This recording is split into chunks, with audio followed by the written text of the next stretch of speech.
ó ń fọwọ́ kàn mí lóòótọ́ kò ask me out àmọ́ bó ṣe ń fọwọ́ kàn mí ọlá wípé mi gan fúnra lára mi ti fall in love pẹ̀lú ẹ̀ kò jẹ́ kí ilé mọ nǹkan tí mo fẹ́ ṣe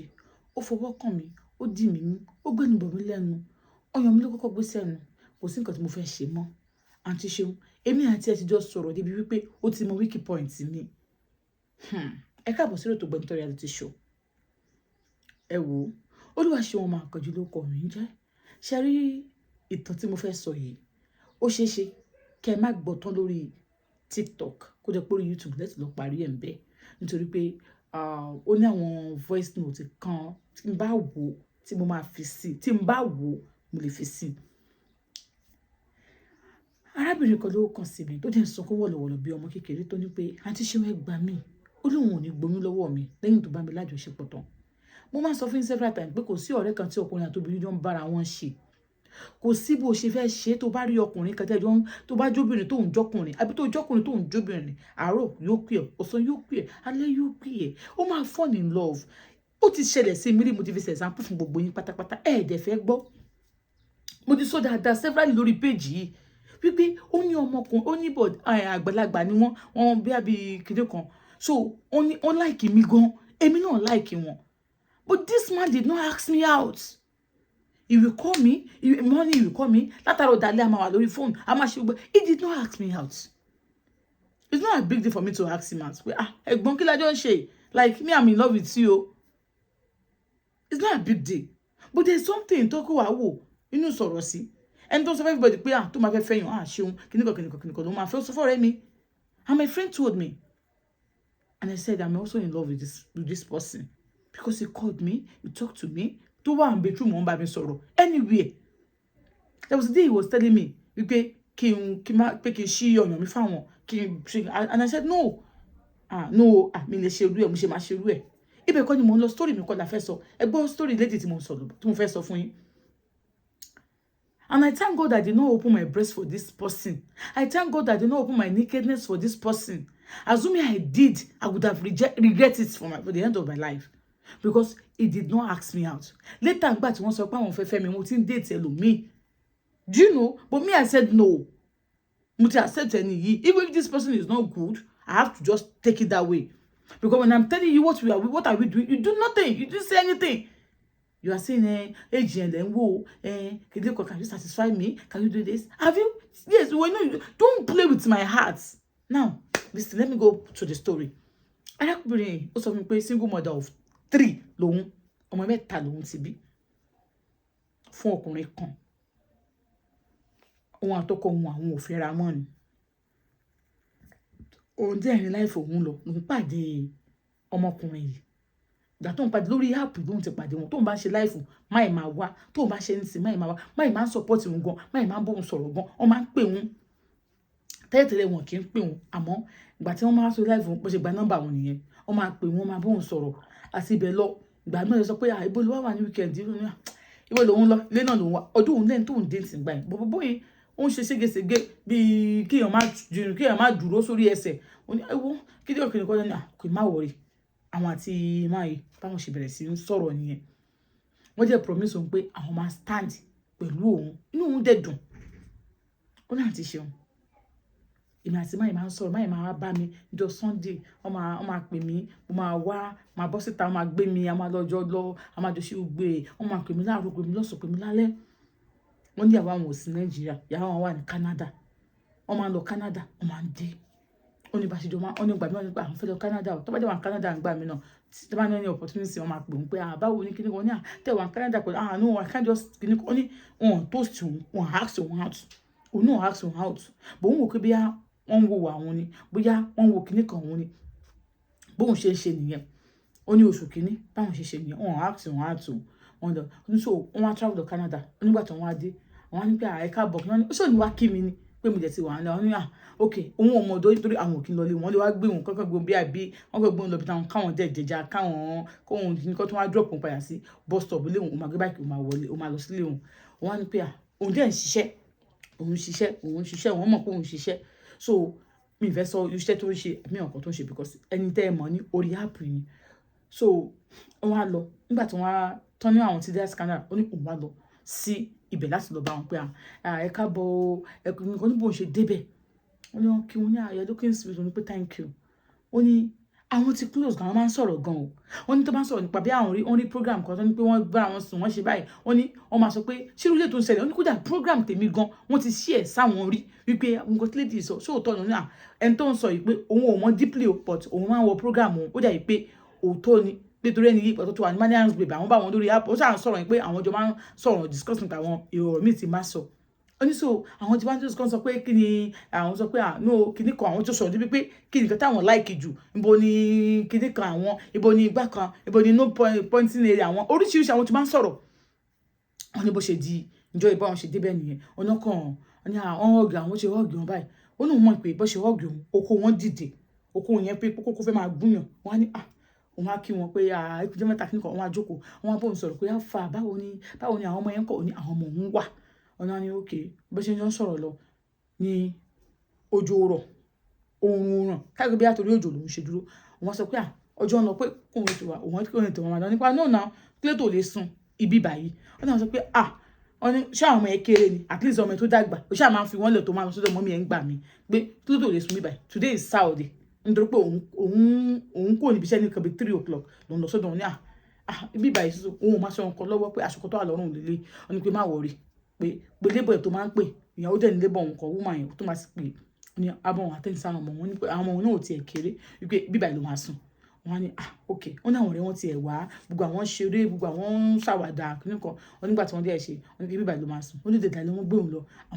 àwọn lọ ra nǹkan òun dé wọn lọ́bẹ̀ ń bí ọ̀rẹ́ dì òun kọ́ àwọn dẹ̀ jẹun ó ní àti ṣeun ó ní àjẹun àwọn ok ó ní lọ́sàn yẹn nígbà ní ọwọ́ alẹ́ yẹn ló ti wá bọ̀ òun ibi tó ń jókòó sí náà ti ń fọwọ́ kàn òun lọ́wọ́ nǹkan òun ojú wọn báyìí wọn á ní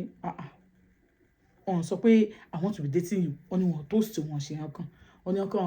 gbẹnu wọn kiss wọn ni wọn kàn fẹ́ ṣe báyìí wọn ní bọ̀dọ̀ wọn wò pé bóyá ayé ìgbà kan náà máa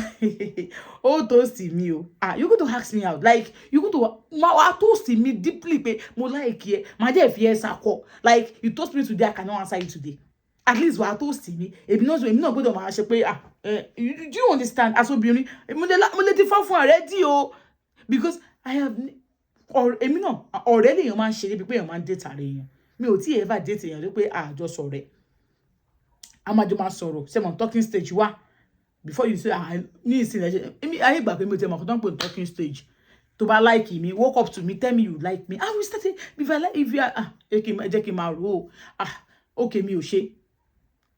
àwọn kílódé tó fi ṣe kíníkan inú ọ̀rọ̀ tó bá sọ okay jẹ́ kí n máa rò so we get to know each other and that is it but báwo la ṣe máa ṣe wọ́n ṣàdéyàn ṣàfọwọ́kọ̀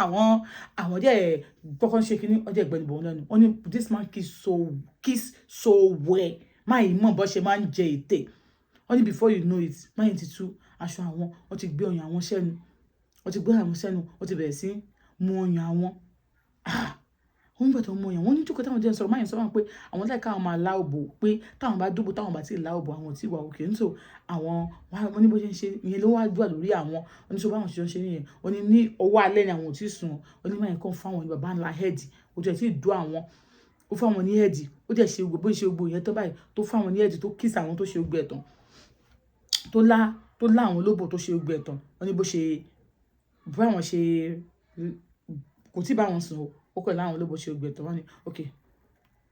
wá kó lọ dáhùn ó wá lọ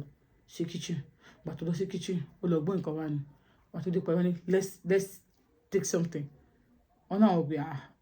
àwọn náà gbogbo tó wá ṣe làwọn ṣáà ń tẹ̀lé wọ́n ní so máa yìí bá wọn ṣeré àwọn díẹ̀ rẹ̀ ṣe nígbà tó dálẹ̀ àwọn ní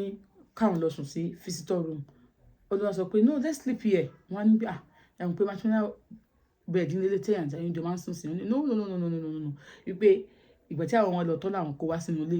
àwọn ẹ̀ṣẹ̀ pé mo rí pé new house níbí báyìí pé so don't worry ó ní àwọn díẹ̀ jọ dúró ó dẹ̀ ní káwọn sùn àwọn jẹ́ sùn wọn táwọn sùn kò fọwọ́ kàn wọn kò ṣe nǹkan kan àwọn ṣáà sùn àwọn ṣáà lọ fọwọ́ kàn wọn àwọn dẹ̀ fẹ̀yìn àwọn dẹ̀ kọ̀yìn sí wọn nígbà tó di bí ọwọ́ bí abí ìdájí àwọn kọ́ rí pé wọ́n fọwọ́ kàn wọn ọmọ wọn síbi aṣọ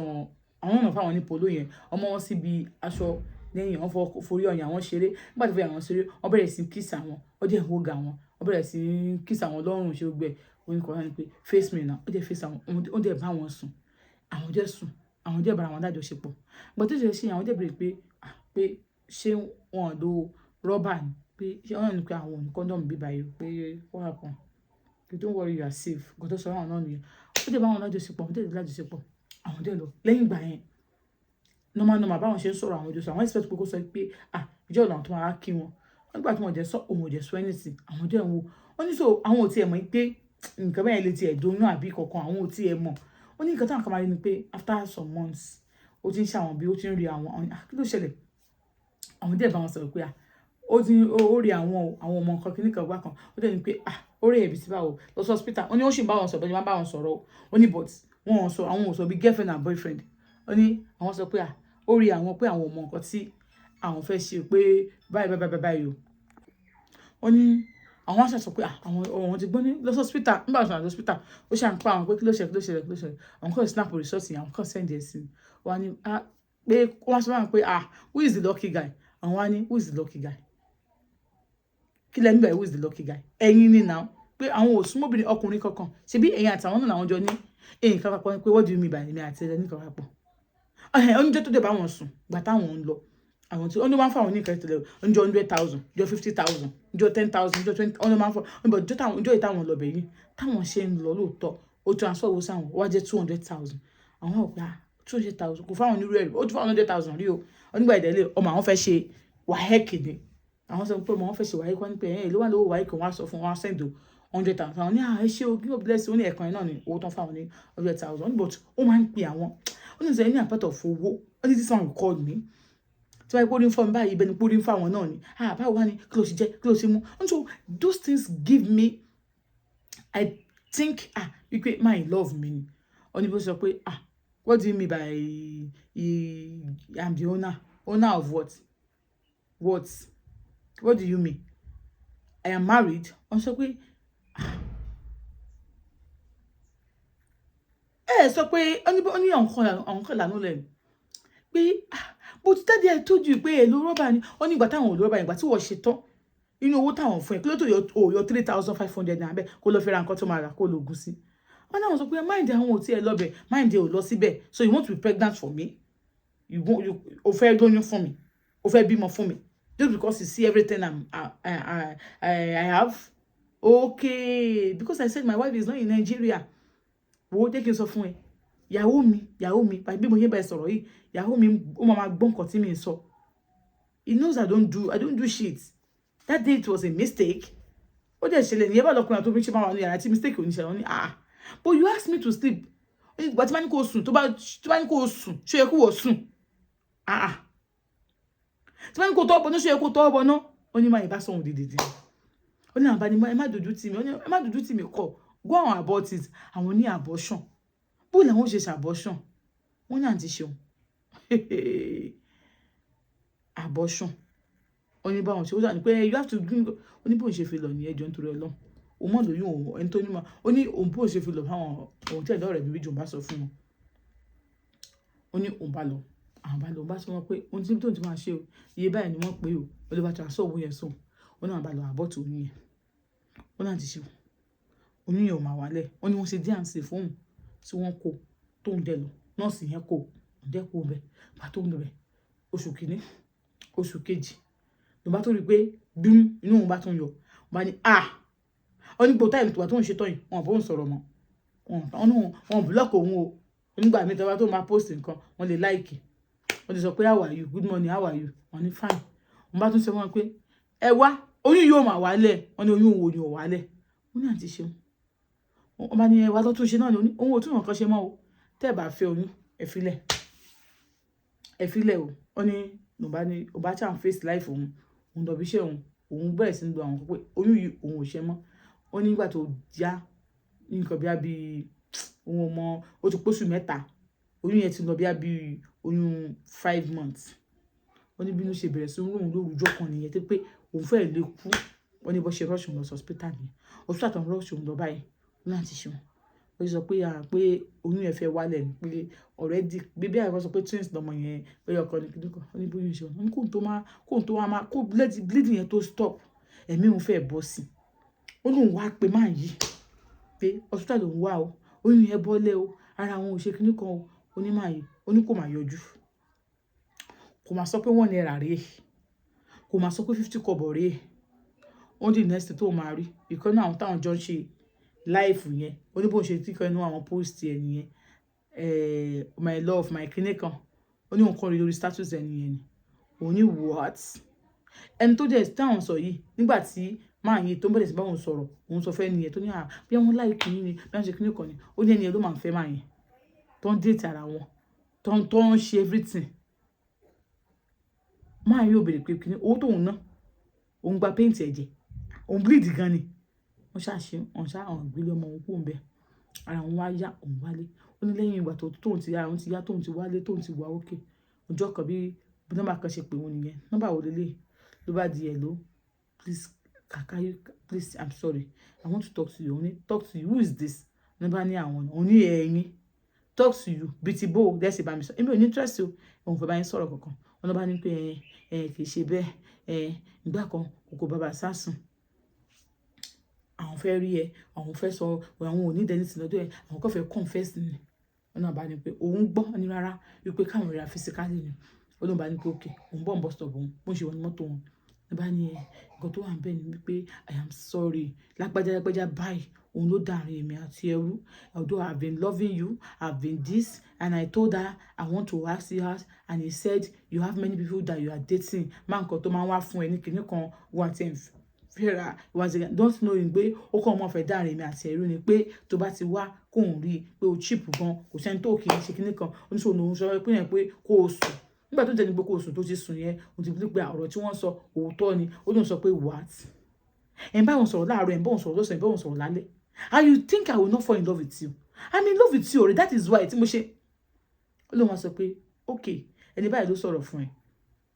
gbà tóun lóyún yẹn òun bẹ́ẹ̀ ni sọ̀rọ̀ pé òun máa lóyún fún Mr. Alágbájá wọ́n máa ní kíní kan sọ pé ẹ lóyún fún wọn ẹ bá wọn sọ wọn ní kò sọ jù yẹn lọ níbẹ̀ ló ti wọ̀ pé ẹ bá wọn sọ òun ò ní sọ bẹ́ẹ̀ ni òun á fi fèsì wọn ní kókó má bínú. wọ́n sọ ní ìsìn wípé ìyàwó àwọn tó wà ní Canada páwọn níyàwó kọ̀ọ̀kan Canada ọdún ni ìyàwó àwọn àtàwọn ọmọ wọn wà ń bẹ o wípé ìyàwó àwọn yìí àwọn ti fi ra àwọn lẹ̀ kóun jọ torí Ọlọ́run kí òun forgive àwọn wípé àwọn ọmọ yìí pé nǹkan táwọn ṣe ò dá o pé tó bá lè forgive àwọn kóun jọ káwọn bẹ̀rẹ̀ padà pé báyìí àwọn ask ẹ̀ out àwọn fẹ́ máa date yẹn ni wọ́n ní àṣírí yẹn tú sí àwọn lọ́wọ́ wípé àwọn ò mọ̀ ó ní òun ti ìgbà tí ìjókòó táwọn àti ẹjọ́ ń sọ̀rọ̀ tó ní ṣe bí kinní kan ó ní àwọn wò pé obìnrin lágbára o obìnrin burú o òun ló bá ẹ̀ jẹ́ fún mi gbogbo ó ní wọn sọ gbogbo tóun sick yẹn tóun sọ pé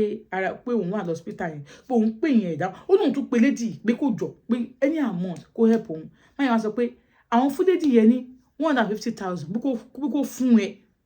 torí òun ti ń fẹ́ lédì yẹn pé fún ṣé òun ni kó máa torí òun fẹ́ ní nǹkan ṣe pẹ̀lú ẹ mọ́ tó sọ òun ni kó fún ẹ pé àwọn náà mọ̀ àwọn padà mọ̀ pé kò fún ẹ ní nǹkan kan pé kó jọ torí Ọlọ́run kó forgive àwọn káwọn bẹ̀rẹ̀ padà now the question is this tó fi wá gbá sódò tàwa ni pé àǹtí ṣé kò ń forgive máa yìí káwọn máa dé tara wọn padà àbí rárá èmi dẹ̀ fún un ní advice kan pé kó forgive ẹ gbogbo owó tó ń lọ hospital yẹn máa yẹn máa san gbogbo every day 50 kobo ló kéré jù kí máa yẹn san máa yẹn sọ pé òun máa san tó dá sọ̀rọ̀ pé ní number 2 ni wípé o ò gbọ́dọ̀ tí ì sọ wípé ẹ ṣe bára yín sún láì máa lo condom kó máa lo condom tẹ̀jẹ́ kó yé wọn wípé ó máa ń sanwó orí ẹ̀ ó ní wọn máa wá san ọ̀nà sọ pé àwọn máa wá san now fún èyí tẹ́ máa ń ba ọ̀rẹ́ yín jẹ́ torí pé ẹ ti mọ̀ pé ní like ọ̀rẹ́ yín ẹ wá lọ bọ̀rẹ́ yín jẹ́ ń bẹ̀ kudos to you ẹ kú iṣẹ́ o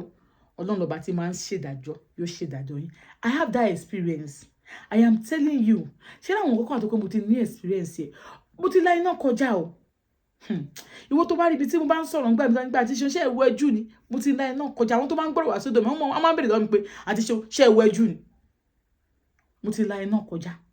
when you ask me about your marital tẹ́ bá ní pé kí n fún yín ní advice èmi máa tún go spiritually lórí àwọn kan tẹ́ bá ní kí n advice yín o tẹ́ mi sọ fẹ́ mi pé màá gbowó lọ́wọ́ ẹ̀ kí n tó lè advice ẹ̀ another person ti bá mi sọ̀rọ̀ lẹ́yìn nìkan bá mi sọ̀rọ̀ lẹ́yìn tó ní tó jẹ́ Sunday ọkọ tó lóun ó pàdé ọkùnrin òun ìyàwó keje tọkùnrin yẹn tó ti fẹ́ ìyàwó keje nìyẹn ó sanwó orí ẹ̀ o ọ̀sẹ̀ kìíní ọ̀sẹ̀ méjì ló fi gbádùn ọkọ ọ̀sẹ̀ kẹta ọkùnrin ti ń pe àwọn ìyàwó tó fi ilẹ̀ àwọn obìnrin tó fi ilẹ̀ ó ti bẹ̀rẹ̀ sí ń pè wọ́n ẹ jẹ́ kí n sọ ilé fún yín tó bá níyàwó ní kó tó fẹ́ mi má jẹ́ kí ìyàwó rẹ lọ tán bá ti fẹ́ mi lé ẹ má lọ o mi ní ṣe nǹkan kan sí ẹ má lọ o òfò náà má bẹ̀ má lọ o ò ní problem pẹ̀lú èmi o àmọ́ tó bá fi lè mú ẹ tó lọ padà sínú ilé yẹn mọ́ o wípé wàá wà nínú ta wàá máa sọ̀kò sínú ilé o fẹ́ kú tí gbogbo nǹkan tó ní nìyẹn o yọ̀ǹda mi so tí wọ́n bá dẹ̀ fẹ́ mi tí wọ́n bá dẹ̀ fẹ́ lé mi náà mi ì ní lọ fún ẹ má lọ bí mo fẹ́ lọ fún ẹ o àjọ máa wà ń bẹ̀ ni o tó bá dẹ̀ gbàdúrà kí n lọ o fẹ́ kú nìyẹn so èmi lè gbàdúrà ẹni tí má bá ń lé kó lọ wo tó bá dẹ̀ bá mi ń lé náà má gbàdúrà kí n lọ ojú òun tó yẹ fò láì faragbága àmọ́ ọkùnrin náà ẹ máa ń ṣe kí ni ẹ máa ń dà ní àwọn obìnrin tẹ máa ń fẹ́ rú ẹ máa ok yẹn dá alẹ́ ní kó dúró sílé ẹni tó ti lọ́nu lé yín ẹni máa sọ̀dọ̀ rẹ̀ òun lè máa rojọ́ ìyàwó tó wà nílé yín fún olórí burúkú ni some of you bẹ́ẹ̀ lóbìnrin mi náà wá ti fọkùnrin sílẹ̀ ó wá ní oníbẹ̀ sí ẹ ó ní àwọn àròjọ́ ọkọ ẹ fún never kò jọra wọn níbi pé ọkùnrin mi sọ pé obìnrin tó ń fẹ́ sílé ọkọ tó filẹ̀ dẹ́ ń pè òun wípé ó jẹ́ ìròyìn bẹ́ẹ̀ ṣe máa ń ṣe sóhun àwọn fira àwọn lè sábàbí ni o nígbà tó mọ̀ pé nífẹ̀ẹ́ yín so much ló tẹ́ fira yín sílẹ̀ ẹ wo most of ọ̀rọ̀ mi tó bá tábà tiẹ̀ sọ báyìí fún mi gan mi ò ń believe ohun tí wọ́n ti má tó gbọ́ voice note mi tó tẹ̀lẹ́yìn